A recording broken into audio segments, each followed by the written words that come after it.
અને એમાં માનો પ્રસંગ છે, મોઢે બોલું માં હાથે નાનપણ સાંભળે, મલક બધાની મજા પછી કડવી લાગે કાગડા માં. જોકે હું તો ગમે ત્યાં જાઉં ને હું તો એક જ ભલામણ કરું છું કે ભાઈ મા બાપને સાચવજો. ભલે જે કાંઈ કરતા હોય કરજો, એમાં મારી કોઈ ના નથી, પણ મા બાપ છે ને બાપુ એના જેવા કોઈ જીવતા જાગતા ભગવાન નથી મારી દ્રષ્ટિએ. હો ભાઈ, તમને કોઈ બીજા ભગવાન મળ્યા હોય તો મને કાંઈ વાંધો નથી, પણ માના ને બાપના કાળજા ઠારો અને બાપુ વિધિના ચકડા ફરી ન જાય તો મને કહેજો. કાંઈ કરવાની જરૂર ન પડે. અને મેં હમણાં કીધું ને મારો ઇતિહાસ બાપુ હાવ ખરાબ છે. આપણે કાંઈ સારું કામ કર્યું જ નહોતું. 2 મિનિટ મારી વાત કરી દઉં તમને. આપણો જેસલ કરતા ઇતિહાસ ખરાબ છે. અને એમાં ખટારાનો ડ્રાઈવર હતો. હું અહીંયા તો કોઈને ખબર નથી એટલે પરિચય આપી દઉં. ખટારાનો ડ્રાઈવર તો 19મી કોમ નો કહેવાય. એના પાણી ભાઈ કોઈ આ મહાપુરુષો હેઠે બેઠા છે, અમને ઉપર ચડાવ્યા છે, આ કયો શેડો એડો નક્કી થાય છે. એટલે સવારે મેં કીધું ભજનના ભરોસે રહેજે, અંતે ઈનર ઓપશે અમર બીજકા હાથ લાગ્યું એને કાળ. બાપુ ભજન છે ને, ભજન એમ નામ સમજાય એવી વાત જ નથી. ભજન સમજાય નહીં. એ તો એ સાધુ પાસે જવું પડે. એવા લાખણસિંહ દાદા બાપુ એવા જ્ઞાની પુરુષ પાસે તમારે બેહવું પડે ભજન શું છે. ઠીક છે, બધા અત્યારે ગાય છે, કોઈ ખોટા છે એવી કોઈ મારી વાત નથી, પણ ભજન સમજવું બાપુ અઘરું છે. અને ચારેય બાજુથી બટાજટી બોલવા માંડે ને પછી જ ભજન હુજે, બાકી હુજે નહીં. આપણે માર્ગે ચડ્યા ને, હવે આપણે ધોકા ફેરવતા હોય ને ભજન ને મેળ પડે કોઈ દી.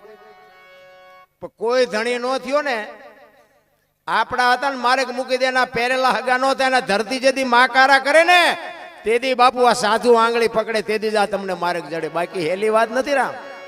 પૈસાના પાવરમાં દુનિયા બાપુ વાતું બધી કરે, ભજન ન કરીએ. ભજન કરવા માટે બાપુ સંતનો શેડો જોવે, સંતનું સાનિધ્ય જોવે. સંત સિવાય બાપુ ભજન સમજાય નહીં. ખોટી વાત. હું તો સાધુનો ઋણી. મેં કીધું મેં સારું કામ કર્યું જ નથી. મેં સાધુને સીતારામ નથી કર્યા, મંદિરે નથી જો, કોઈને 10 રૂપિયા નથી આપ્યા, કોઈને પગે લાગ્યો હતો. પણ મેં એક જ આ કામ બાપુ હારામાં કરી લીધું કે મા બાપને હાચવાની એમાં આપણો મેળ પડી ગયો. હા, બાકી નગર આપણે કાં ઉપર વ્યા ગયા હોત ને કાં માલપા હોત. દરબારના દીકરા આ ધંધો કરે, તમને કેમ લાગે?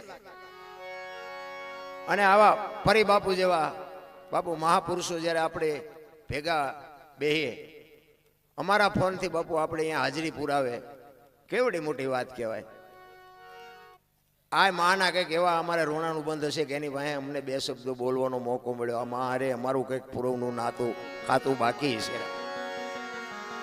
પણ આ બધી સમજી કહ્યું. અને અમે તો અહીં લગભગ 3-4 વાગ્યાના આવ્યા. અને એમાં બાપુ અહીંના જે બધા આહિર ડાયરો મોટો છે, ખૂબ સેવા કરી બાપુ. હું દિલથી સલામ કરું છું. અહીં બાપુના ઘરે જે સેવા કરે 4 વાગ્યાના હું જોઉં છું, પણ ખરેખર ધન્યવાદ બાપુ. બે હાથે દિલથી સલામ કરું છું. તમારા માતા પિતાને હો હફરી સલામો કરું. એક સાધુને તમે સમજી શકો છો ને, એ બહુ મોટી વાત છે. અમે તો એક જગ્યાએ બાપુ ભજનમાં ગયા હતા, તે મળનું થયું હતું, અહીંયા ભજન રાખ્યા હતા. પછી ઠાકર થાળી હોય એટલે પ્રસાદી વેચવાની હોય ને, આખા ગામમાંથી કપાતરના કટિકા એક ઊભા ન થયા પ્રસાદી વેચવા. ગામનો રામજી મંદિરનો પૂજારી ઊભા થયા પ્રસાદી વેચવા માટે. મેં કીધું આખું ગામ ઢાંકણીમાં પાણી લઈને મરી જાવ, મરી. ગામનો સાધુ જો આ વેચીને કરે તો તમે સાધુને શું આપવાના હતા? નથી સમજાતું. સાધુને બાપુ સમજી જ નથી શકાતું. પછી આને સમજાય ત્યારે મોડું થઈ ગયું હોય. નથી બાપુ, હેલું નથી. હું આ મારા પોતાના અનુભવની વાત છે કે મને આ માર્ગે જો આંગળી પકડીને જો માર્ગે ચડાવ્યો હોય તો આ સાધુની બાપુ હું દિલથી બાપુ સલામ કરું છું. ચારણો સાધુ. અને ચારણો તો બાપુ આ લાખણજી બાપાને ખબર છે, એ તો મહાપુરુષ છે. પણ મારા મોટા બાપુ વાત કરતા દાદા કે અમારા રાજા રજવાડા હતા ને, તેથી એક રાજકવિ રાખતા. અને એ કે દરબારોનું કઈ ને કઈ નહીં, ચારે શું ખેલ માંડે. એ કે એ માર્ગે રાખવા હાટું બાપુ એક રાજકવિ રાખતા હતા. એ દરબારોને બાપુ આડાવડા હાલે ને તો એને માર્ગે રાખવા માટે બાપુ મોટો ફાળો છે ચારણો. ખરેખર એના અમે ઋણી છે, પણ આ બધાને સમજી ન શકાય. પછી દુનિયા ગમે એમાં નામ લખે. સાધુને સાધુ સમજી શકે, એને સાધુ ભગવાન માને. સાધુને નથી સમજી શકતા, એ બાવા કહે છે, માગણ કહે છે. એટલે આ તો જગત છે, દોરંગી દુનિયા છે, આનો કોઈ નેઠો નથી. પણ વધારે વાત નથી કરવી. એક ભજન માનું લઈ અને પછી લાખણસિંહ દાદાને સાંભળવા છે. એટલે માં છે એ બાપુ માં છે. માના ઋણમાંથી આપણે કોઈ દી રહી છૂટી શકીએ એવું નથી. એટલે પુરુષોત્તમ બાપુ એક વાણીમાં એવું લખે છે કે મારી માં તો મારી માં છે ભાઈ. અને હું આ દુનિયામાં છું એ મારી માનો પ્રતાપ છે, તમે છો એ તમારી માનો પ્રતાપ છે. માના ઋણમાંથી બાપુ કોઈ છૂટી ન શકે. અને ખરેખર બાપુ એવા સંતાનો જ્યારે બાપુ એવા મા બાપની કુખેથી જન્મ્યા હોય બાપુ આભને ટેકો દે. દીકરા તો બધાને હોય, અમુક અમુક એમ કે ભગવાન એકાદો દીકરો દે દીકરો દે, અમુક અમુક એમ કહે છે કે આના કરતા ન દીધો હોત તો સારું હતું. બધા દીકરા જ છે ને, જેટલા દીકરા આવ્યા પછી રોવે છે, અમુક અમુક નથી આવ્યા ને રોવે છે. એટલે આમાં કઈ સારું સમજાતું જ નથી. પણ ભગવાને આપણને હારા માણા ભેગા બે હતા શીખડાવ્યા એટલે આપણે કંઈક માર્ગે છીએ એવું. આપણે 100% નહીં પણ 5-10% માર્ગે હશું. બાકી સમજાય એવી વાત નથી રામ. આવા સાધુ સંતો ભેગા બેઠા હોય ને પછી ગમે બહાર કેમ ગયા ને તો અમને ઘણા એમ કે હાલો હાલો બાપુ સંતોને કે હાલો અમારે ઘરે પગલા પડાવવા, પછી અમને લઈ જાય. અમે ભજન ભજન ગાયો ને કે હાય હારા માણસ અમને લઈ જાય તમારા પગલા પડાવવા. આપણે ભાઈ અમારા પગલા હું પાડવાના કે ના ના હાલો હાલો રાજી થાય. આપણે હાલો જાય એ ચા પાણી કરીને પગલા પાડીને એ રાજી થાય. ઘરે જાય તો બૈરા એમ કે બહાર ઉભા રહેજો પગલા પડશે કે પોતા કર્યા છે. હવે આપણને એમ થાય બહાર પગલા પડાવે છે અહીંયા મફત પાડી છે તો પાડવા નથી દેતા. પણ આ સ્વીકારી લેવાની વાત છે. મારો કહેવાનો મિનિંગ બે સાચા છે. પગલા પડાવે છે એ સાચા છે, ઓલા નથી પાડવા દેતા એ સ્વીકારી લ્યો. જે હોય ને આપણા ઘરમાં 5 સભ્ય હોય ને બધા ન કમાતા હોય, એકાદો ઉડાડતો હોય ઉડાડવા દેવો પડે, એને માજનમાં મૂકવા ન જવાય. એ ઘરના સભ્યો હોય બાપુ એ લેણું દેણું પૂરું કરવા હાટું બધા આવ્યા હોય એટલે એમાં પછી આપણે આપણા હોય ને નિભાવી લેવાય, હાચવી લેવાય. તમે પગલા 1 દી પાડો, ઓલા 3-60 દી રોટલા કરી દેશે. એટલે બેન હાચવી લેવાના. બસ મુદ્દો આટલો જ છે. ઘરમાંથી વંટોળિયા ઉભા ન કરો તો કાંઈ છે જ નહીં. આ ધણીપણું મળ્યું છે ને એ ડખા છે. એક નાની એવી બીજી વાત કરી દઉં. અમારે અહીંયા બનેલો દાખલો, આ કઈ જોક્સ બોક્સ નથી. પતિ પત્ની રહેતા હતા ને એટલે ભાઈ ખેતી કરતો હતો, બેન ઘરનું કામ કરતા હતા. રસોઈ બનાવતા હતા ને એમાં બેનને એક પાપડનું પડીકું રોજ આડું આવતું. એને એમ થયું કે આ શેકી નાખું, હું મારો ઘરવાળો બે ખાઈશું. પાપડ બાપડ શેક્યા રસોઈ બનાવી. ઓલો આવ્યો ખેતરથી હાથ પગ ધોઈને જમવા બેઠો એટલે બેને બધું પીરસ્યું. હવે સાના માના આપણે ખાઈ લઈએ તો વાંધો નથી, પણ એને જ વંટોળિયો ઊભો કર્યો. એના વહુને કે આ પાપડ ભાંગી દે. એને વહુએ કીધું ભગવાને તમને હાથ નથી આપ્યા. એ કે તું મારી વહુ શું ભાંગી દે પાપડ. એ કે હું તમારી વહુ છું એ વાત બરોબર, પણ ભગવાને તમને હાથ નથી આપ્યા કે ભાંગી દેવાનો છે કે નથી ભાંગી દેવાનો. હવે આપણા બૈરા રહ્યા આપણે મેળ હોય છે એ તો આપણને ન ખબર હોય. મેળ હોય ભાંગી દે ન હોય ભાંગી દે. એ કે નથી ભાંગી દેવો. તમે સાચું નહીં માનો, પાપડ ન ભાંગ્યો ઘર ભાંગી ગયો એ રખડે બે. અને હવે અત્યારે એમ કે છે કે આ સમાધાન કરાવો, હવે પાપડ ન ભાંગે તમારથી બૈરા રે. આ ઘરમાંથી વંટોળિયા ઉભા ન કર્યા કહેવાય. હવે આવા વંટોળિયા ઉભા ન કરે જે મળ્યું એને નિભાવી લેતો. પણ નથી સમજાતું મારા રામને. પછી રોતાય નથી આવડતું. ફ્રીજ મૂક્યું હોય અહીંયા લોટા ને ગ્લાસ ને પડ્યું હોય ને એને હાંકડા બાંધ્યા હોય. બોલો એને ભેંસું લઈ જાય છે? ગ્લાસ ને લોટા ને હાંકડા શું કામ બાંધી રાખવા પડે? એના ઉપરથી ન ખબર પડે આપણે જેટલા હારા છીએ. હવે એમાંથી ગ્લાસ નો આંકડીઓ કાઢી અને પછી તમે થેલીમાં નાખો અને પછી ઘરે લાવો અને ઘરે કંઈક માથાકૂટ થાય ને પછી દાણા જોરાવો તો એ ભુવાજી ગ્લાસ ગોત દે. માતાજી ભુવાજી જડે ગ્લાસ જડે અહીંયાથી. બોલો અંદર બેઠો નહીં સાચો છે એ તો એમ જ કે બોલો ગ્લાસ લાવ્યો એ નડે, પણ આટલા જણા વચ્ચે બોલી ન શકો તમે. અંદર બેઠો એ તો તરત તમને પુરવાર કરી દે કે આવડવા લાવ્યો એ જ નડે છે. બેટા ભુવાજીનું કામ નથી ને માતાજીનું કામ નથી, તું જ બોલી જા ને આ ગ્લાસ લઈ આવ્યો એ નડે છે, મને દાણા આવી જાય. અરે બાપુ જીવે એવું આવ્યું, વાહન મકાન રૂપિયા લોઢા હવામાં ઉડે હિલોળા કરે એવું છે. જો આમાં જીવતા ન આવડે તો આંટો થયો એમ સમજી લેજો. હે છોકરા કાજુ બદામની ઓગટ કરે, આપણને પારલે નથી ચડ્યું. હે થીગડા ઉપર થીગડા ઠપકારીને આપણા બેટા મરી ગયા. જોડું નથી જડ્યું સારું. કોઈએ થીગડા વાળું પહેર્યું મને દેખાડો તો અત્યારે ફાટલા પહેરવાનું ચાલુ કર્યું. એટલે જીન્સમાં માથા વ્યા જાય એવડા એવડા પહેર. એટલે આવા તો એમે પહેરતા હતા, ખબર જ નહોતી કે આવું ટાણું આવશે ને કે હાસવીને રાખ્યા હોત તો એમે પહેરે. અરે એવું ચકડું ઊંધું કરી નાખ્યું આપણે બધા બુદ્ધિ. પાછા બધા વિકાસ વિકાસ, શું કપાળ વિકાસ હોય આમાં. મેરા ભારત મહાન, ખટારા ઠાઠે લખે ભારત મહાન થાય, દિવાલ ઉપર લખે ભારત મહાન થાય. મોબાઈલ ખોલી તો આપણને બધાને નથી ખબર, આપણા જ આપણા ટાટિયા નથી તાણતા. શું ભારત મહાન થાય ભલામણા? મારે ને તમારે સુધરવાની જરૂર છે. હું તમને ઉપયોગ થઉં, તમે મને ઉપયોગ થાવ એટલે ભારત મહાન જ છે ભલામણ. પણ આપણે હું તમને પાડવા મથું છું, તમે મને પાડવા મથો છો, પાછા વાતો ડઈ કરે છે. પેલા ભારત મહાન લખો, જ્યાં લખવું ત્યાં થાતા હોય છે કોઈ દી. અરે મારે આપણે જોઈએ તો સારું એવું ચકડું કરી નાખ્યું. પેલા તમે જુઓ તો ભેંસું ઊભી ખાતી હતી, માણા બેઠા ખાતા હતા. અત્યારે ભેંસું બેઠી ખાય, માણા ડીસું લઈને આગળ એક ભજીયું નાખજે, એક દાળ નાખજે, દાળ ભાત નાખજે. અરે ભીખારી જેવી જિંદગી કરી નાખી. આપણા ગઢા બાવડા ચાલીને મોઢામાં બાપુ આમ ભરાવતા. અરે મારા બાપ ગળાના હમ એમ હોય. ઈ સંસ્કૃતિ ખતમ કરી નાખી આપણે.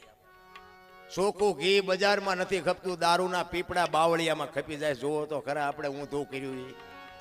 મને તમને બધાને દેખાય છે. 2 કિલો ચોખ્ખું ઘી રાડ્યું પાડવી એટલી પાડજો, ન ખપે. ઓલા દારૂ વાળા ઊંકારો નથી કરતો તોય ખપી જાય છે. દૂધ વાળો ઘરે આવે ને, દૂધ વાળો ઘરે દેવા મહિના સુધી બાકી, અને તોય બેનું ડખ આવે. વેલો આવજે ને પાણી વાળું આવે છે ને ઓછું આવે છે. ઓલા દારૂ વાળા ને ઊંઘ શું કઈ નથી બોલતા, કેસ આપે પેલા મને દે ચટ, મને દે. અરે હારા માય કાંગલાઓ મરી જાઓ. અરે આવા ગાયું ભેહુના દૂધાણા આપ્યા બાપુ. દૂધ ઘી ખાઓ, કાજુ બદામ ખાઓ, શું ઘટે છે ભલા મને? મા બાપ જો આવી શીખામણ દે કે તમને ન ખબર પડે. મા બાપ ને એમ જ કરે છે. બોલો અત્યારે આ નહોતી ખબર એટલે 100 વીઘા રાખી હતી, તું 10 વીઘાના ઉલાળિયા મીંડો કરવા, બધી ખબર છે. અરે મારા છોકરાને કોઈની ગુલામી ન કરવી પડે બાપુ. દેહના કોથળા કરી નાખ્યા, કોથળા આપણા હાટું થઈ. ઈ મા બાપ બાપુ ભૂખ્યા રહ્યા પણ જમીનનું ન વેચી, આપણા હાટું રાખી મારા છોકરાને કોઈની ગુલામી ન કરવી પડે. રામ એના આપણે બદલા અત્યારે શું આપી છે આપણને નથી ખબર. અરે માને બાપ ને બાપુ પગે લાગીને જાઓ, દુનિયામાં ક્યાંય પગે ન લાગવું પડે. મારી સાથીમાં ડામ દઈ દઉં ભલામણા. આના જેવા બાપુ ભગવાન ભલે દુનિયામાં જાઓ. હું તો અત્યારે જાઉં અહીંયા દાદા વાત કરું, બધે પ્રોગ્રામમાં જવું તો આ કથા ને ભજન ને પ્રતિષ્ઠાન મંદિર ને મૂર્તિઓ ચારે બાજુ આમ વેરાગ નથી ફાટી ગયો. કેટલી બધી ભક્તિ આપણા ગઢા નો જ કરીએ. તો મને એમ થાય કે ભક્તિ ખોટી છે એવું નથી કહેતો, પણ બગાડ કેમ નથી અટકતો? વિચારવા જેવું છે. મારી વાત અમુક છે ને બાપુ, તમે ધ્યાન આપજો. હું કોઈ મોટો વિદ્વાન માણસ એવી વાત નથી, પણ હું એમ કહેવા માંગુ છું, આ લાખો રૂપિયા માણા દાન આપે છે, કથા એવું કરે છે, ભેગા 5-5 ગામ બેહીને જમે છે, આટલું પુણ્યદાન મંદિર ને બધું આ બધું બને છે. તો હું એમ કહું છું બગાડ કા નથી ઉપડતો? ભગવાન નથી ફાળતો? ક્યાંક તો તકલીફ દેખાય છે, મને તમને બધાને દેખાય છે. તો આપણે તમારી મારી ફરજમાં આવે ને કે બાપુ આપણે કંઈક ભગવાનને અરજ તો કરવી જોઈએ ને કે ભાઈ મેં મારી મહેનતના 100 રૂપિયા આપ્યા છે, મારા બાપ તું અમારા ગામમાં. જોકે મને તો અહીંયા બધા જોવાની આવું બધા ઘણા બધા કીધું કે અમારા બાપુ હમું અમે કોઈ બીડી કે માવો ન ખાઈ. વાત ખોટી. ખરેખર ધન્યવાદ બાપુ, દિલથી સલામ કરું છું. આટલી જ્યારે બાપુ એક ઈશ્વરની કૃપા છે ને એ મોટી વાત છે. અને સાધુ આ કોરોના આવ્યો ને, અમારે એક બાપુ અહીંયા સાધુ છે, તેથી આપણે પ્રોગ્રામમાં હતા, અહીંયા બેઠા હતા ભોલેનાથ બાપુ સુવાપા. ઈ કે હું અહીં બેઠો છું ને કોરોના નો આવે. નો બાપુ, સાધુ આમ સાથી ઠોકીને કે ફરતા ગામમાં કેસ હતા, ઘણા બધા મર્યા, ઘણા બધા કેસો બન્યા. બાપુ મારા ગામમાં એ કોરોના ગયો ને ત્યાં સુધી કોઈને તાવ નથી આવ્યો. તાવ આ સાધુની ભૂમિકા. ભલા મને સંતને શું તમે હું ઓળખી શકી? રામ સાધુ કરે નહીં, તમારી મારી તાકાત નથી. રામ સાધુ તો સાધુ છે. અને મને એમ થાય કે હવે આ તમારી મારી પાસે ભજન સિવાય કાંઈ વધ્યું? હવે તમે નોંધ કરવી હોય તો કરી લેજો. પેપરમાં જોયા જેવું નથી, ટીવી જોયા જેવું નથી, બાકી હતી મોબાઈલ આવ્યા. એક જો માં દીકરો બે શકે, એક બાપ દીકરી બે શકે, એક ભાઈ બહેન બે શકે, અને ભેગા બહેન માણી શકે એવું હવે આ એક જ વધ્યું છે. લખવું હોય તો લખી લેજો ભજન. અને આવા મહાપુરુષો ટકાવી રહ્યા છે. બાકી જે ભજન વગરના છે ને એ તો ભૂંડ ઘોડે મરી જવાના. ભૂંડ ઘોડે કાંઈ છે જ નહીં. હા બાકી તો હળદીના ઘાટ ઉપર રાણા પ્રતાપનો ઘોડો પૂજાય, સતાધારમાં પાડો પૂજાય, કચ્છમાં દાદા મેકરનો કૂતરો ને ગધાડો જાનવર પૂજાય છે. આપણું પાડો છે સારું નથી બોલતા. ગધાડાની માનતા રાખો ને આપણું કામ થઈ જાય. આપણું કોઈ સકાન લેવા રાજી નથી, મરી ન જવું જોઈએ. અરે અમારા ગુરુ મારે તો બાપુ એવું કહેતા કે ભગવી ચિત્રી હામી મળે અને જો તમે સીતારામ ન બોલી શકો તો મરી જાજો, મરી, તમને જીવવાનો કોઈ અધિકાર નથી. અમારા ગુરુ તો એમ કહેતા. એક સાધુ સામેવાળાને જો સીતારામ ન બોલી શકો, મરી જાજો, કે આ એનો જ વજન લાગે ધરતી. સંતોના શબ્દોની ચોટ હોય બાપ. અમે આટલું આમ ગાઈને બોલીને બધું આવું સારું કામ કરીને તો અમારે ક્યારેક બાપુ બધા બેઠા હોય ને તો આમ વખાણ કરે, સારું તમે કરો છો, સારું તમે કરો છો. પછી છેલ્લે શું કે ખબર છે? એ કે કાંઈ વેમમાં ન રહેતા, તમારો હજી આ દુનિયામાં જન્મ નથી થયો. ઓ એક જ શબ્દમાં તમારા રૂવાડા ફાટી જાય, રૂવાડા, કે હારું આટલું કરી છે જન્મ નથી થયો, તારા ભજનને કોઈ સમજતા નથી, બાપુને સીતારામ નથી કરતા, ઈવડે ઈચ્છા હશે. હા, વિચારવા જેવું નથી. ઈવડે આપણે અહીંયા છીએ તોય કહે છે નથી જન્મ થયો. આને સમજવા તૈયાર નથી, સાંભળવા તૈયાર નથી, સાધુને દેવા તૈયાર નથી, માનવા તૈયાર નથી. ઈવડે ઈચ્છા હશે. સંતોના બાપુ અને જેને શબ્દની ચોંટ લાગી ને, ગોળ બંગાળનો રાજા ગોપીચંદે 92 લાખ માળવાના ધણી ભરતરી બાપુ દુનિયામાં અમર થઈ ગયા. સંતના શબ્દની ચોંટ છે. એટલે જ બાપુ પુરુષોત્તમ બાપુ છેલ્લે કીધું કે 2 માં છે, એક આવવા માટે આ દુનિયા છોડીને જાવ, પછી દીકરો હોય, માં હોય, બાપ હોય, ભાઈ હોય, કોઈ નહીં કે મને આપો, 2 દી રહેવા દો એમ કોઈ નહીં, કે ધરતી એક જ કહેશે લાવો મારા ખોળે આપી દો.